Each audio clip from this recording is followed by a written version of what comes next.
If you're listening to a podcast, the truth never makes me uncomfortable. It only exhilarates me. I mean, no matter where it's, on whatever side it is. Yeah. And you want to talk about a little bit of shoot the Gaza then? You want to get exhilarated, right?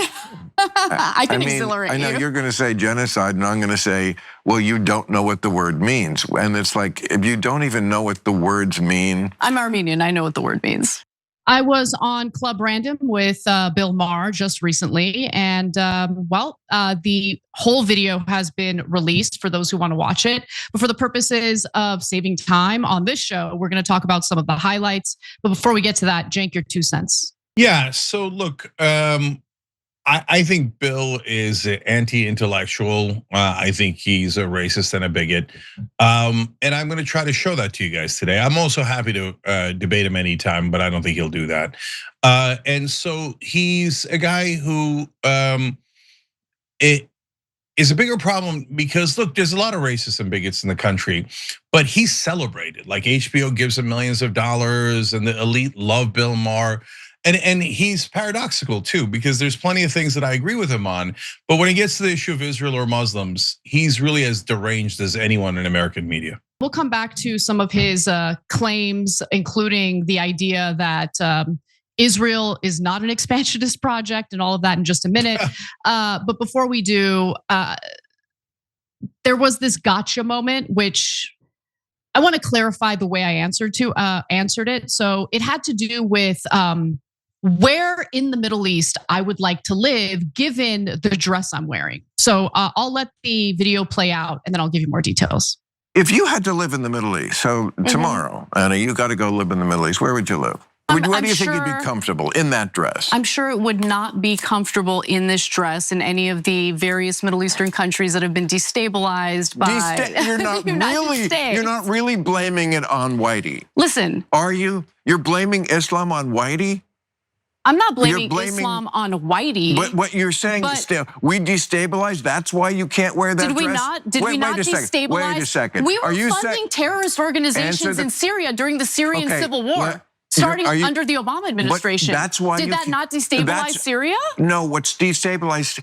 There's a literal Al-Qaeda terrorist. We're talking about your dress. Why? It looks good. I know it looks good. Why you're saying you can't wear that dress in Syria because of whitey destabilizing? I didn't say that. Okay, that's what it's. Okay, great. But the United States did destabilize various Middle Eastern countries. Are you going to deny that? I probably wouldn't feel comfortable wearing that dress in Syria today, considering the fact that a former Al-Qaeda terrorist who we armed covertly is now the leader of Syria. Correct. Am I blaming that on whitey? Like, why make this racial? This isn't about race at all, at all. US foreign policy does not equate whitey. But funding and arming an offshoot of Al-Qaeda in Syria, was meant to destabilize that country, as we now see. As Christians, Alawites, and other minority groups in that country who, even under the butcher, Bashar al-Assad, were pretty safe, are now being targeted and killed by members of Ahmed al-Shara's, honestly, terrorist group. It's just the truth. I mean, he says that he's trying to rein it in, but it's still happening. It's just the truth. But look, I didn't want to take the bait because it's so obvious that he wants me to say like, well, obviously I would never want to live in a Muslim majority country. They're all dangerous barbarians. They're all animals. I'd want to live in Israel.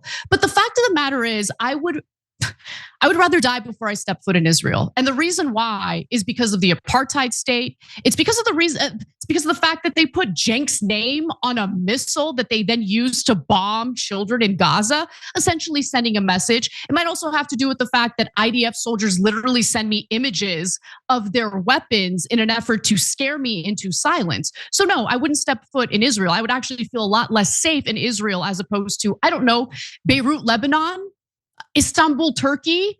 Okay, there are plenty of places in the Middle East where I would be safe. Even when it comes to Iran, I mean, this country is so unbelievably ignorant about the reality in Iran. There's a massive Armenian diaspora living in Iran right now. They dress just like I do. They go to church. There are churches in Iran. But, how am I going to bring that up when literally every 2 seconds I'm getting interrupted? And it gets back to Where would you want to live with a dress like that? Who cares what I want or where I want to live? Let's actually have a discussion about the substance of the foreign policy here. But anyway, people saw that as an own. Maybe you guys agree. That's fine if you agree, but it is what it is. No, look, anyone who looks at that and goes, Bill Maher was right, honestly is not being very thoughtful. Is not thinking the issue through. Let's put it that way. So look, let's break it down real quick. Number one, he says, "Oh, would you want to live in a Muslim country?" Well, first of all, that's overtly bigoted. If I said, "Would you want to live among Jews?" Everybody would say, "That's outrageous, Cenk. What are you saying?" But Bill Maher says it, and HBO says, "Oh, here's millions more. Please say more racist and bigoted things against Muslims and Arabs." Now, why do I say racist and Arabs? Because Bill's issue really isn't with Muslims. He used that as a cover story. Would you want to live in a Muslim country? Do you know what the top 5 Muslim countries are? They're Indonesia, Pakistan, India, Bangladesh, and Nigeria. None of them are Arab. And could you wear a dress like that in Nigeria or India or Indonesia? Of course you could, right? Let alone many other Muslim countries that are in the Middle East or near the Middle East. But in Bill Maher's racist and bigoted mind, he thinks, oh, Muslims, they're all hateful and terrorist and barbaric and savages. So they'd probably kill you for wearing a dress or something, right? So what he does is he takes the most extreme in that one religion and he makes it seem like all 1.6 billion Muslims believe that.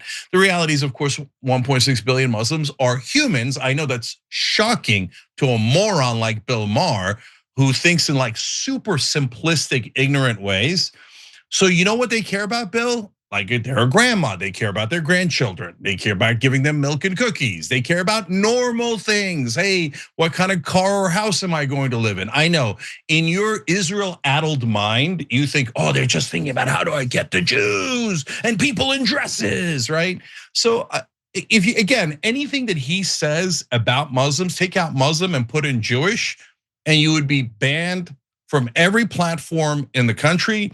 You would be derided. You would get the Nick Fuentes treatment. Anyone who talked to you would be tried to be driven out from media. So could you live in, for example, Istanbul? Of course you could. Istanbul is a beautiful city, perfectly modern. The whole world goes to it. It's one of the largest cities in the world, and certainly attracts tourism in enormous ways, and everybody feels perfectly comfortable there in that way. But do I have to go city by city and justify all of this?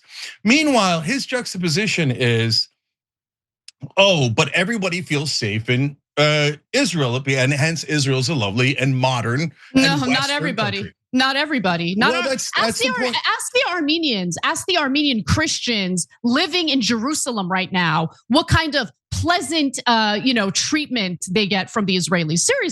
Seriously, talk to anyone who isn't an Israeli living in Israel, anyone who isn't an Israeli Jew living in Israel. Have a conversation with them. They love to bring up the 20%, Arab Israeli citizen number. Okay, let's take a look at how they're treated like second-class citizens, even in the context of mainland Israel, right? Not in the West Bank, not in Jerusalem, not in Gaza. They're in Israel. They're Israeli citizens, but they don't have the exact same rights as Israelis do. Yeah. So look, I get it. I get that in his mind, he is so fully like dehumanized Muslims as like these savages that he would be shocked that I would, not want to live in Israel. If I had to choose, if there's a gun to my head and I have to flee to the Middle East, obviously you're gonna want to go to Israel. No, I wouldn't want to go to Israel. The idea that I would be treated well in Israel is laughable to me. What, just so I can wear a short skirt and feel good about myself? That's the epitome of safety. It's just such a dumb question. And the thing that drives me nuts is that people like really looked at that and thought, wow, he really got her. Yeah. Did he though? No, but like, Anna, the only people who think that he got you are the people who also hate Muslims, and have these stereotypically deeply, bigoted views about Muslims. So, but look, I want to address the second half of it. But living in Israel is great, is it? No, that comes from his privileged position as a Jewish American who kisses Israel's ass 24/7. So yeah, if you're one of those people, then yeah, Israel's gonna treat you like royalty. But if you're a Muslim American journalist like me, the chance that Israel will murder me if I go there is significant. They killed Shireen Abu Akleh, who was a Palestinian American journalist. They assassinated her, and our government didn't even ask for any recourse. In fact, our government stopped an FBI probe of the Israelis murdering an American citizen just because she's Muslim, and our government says we're just as racist as Bill Maher. And in the last 5 years, the Israelis have murdered 9 American citizens. 8 of them were Muslim Americans, so our government did nothing. And so, no, I would never go to Israel. And not only that, Israel's the biggest terrorist organization in the world right now. Hamas's civilian kill ratio is abominable, terrible. It's at 67%, meaning 2/3 of the people that they killed on October 7th were civilians. That's why they're terrorists. IDF's civilian kill ratio is 83%, significantly worse than Hamas.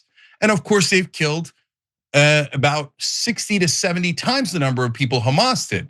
So as a raw number, they're much bigger terrorists.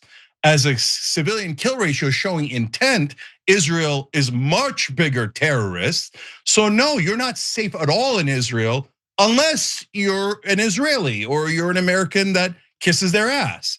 But they even spit on Christians when you go to Jerusalem. Is it they as in all Israelis? No, we're not bigots like Bill Maher. We don't think in general. Of course, there's tons of dissent in Israel. They're human beings like everybody else.